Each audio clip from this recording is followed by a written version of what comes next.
मौज से जियो, मस्ती से जियो, सिंह की तरह दहाड़ के जियो, एक गीदड़ों की तरह जीना छोड़ो।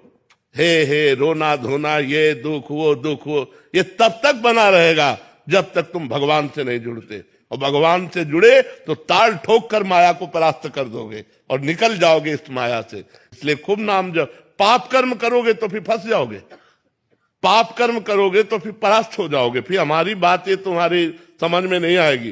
पाप कर्म छोड़कर नाम जप करो। देखो तुम, एक बच्चा भी कह रहा था मैं धनी बनना चाहता हूं, कोई उपाय है? तुमका कितना? तो विवेकवान था, उसने कहा इसका तो अंत नहीं, तुमका आज ही संतोष कर लो। कल संतोष करना पड़ेगा, क्योंकि सबसे बड़े धनी नहीं बन सकते। सबसे बड़े धनी लक्ष्मीपति तो भगवान है, वो दूसरे की है नहीं लक्ष्मी जी, वो केवल भगवान की रहेगी। तो सबसे बड़े धनी तो बन नहीं सकते।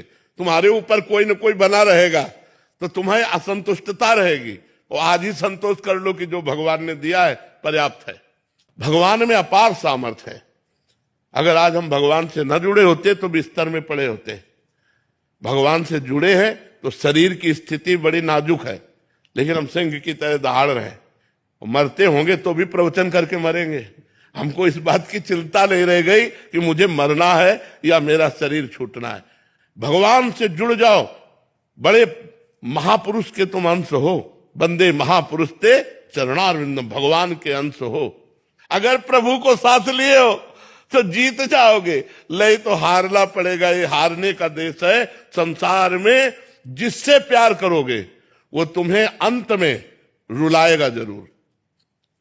हम पक्की बात कहते हैं, अंत में तुम्हें रुलाएगा, परिणाम ये देगा।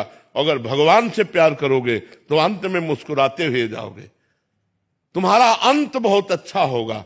माना आज तुम भगवान से जुड़े हो तो तुम दुखी हो, कब तक? जब तक तुम्हारा पूर्व पाप है, और जिस दिन वो नष्ट हुआ उसी दिन तुम आनंदित हो जाओगे। इसलिए एक साथी चुनो, प्रभु को। प्रभु को अपना साथी मान लो, और हर समय प्रभु से इस बात से डरते रहो कि कोई पाप कर्म न बन जाए जिससे हम प्रभु की नजरों से गिर जाएं, भगवान की नजरों से न गिरे। ये डरते रहो तो देखो आनंदित हो जाओगे।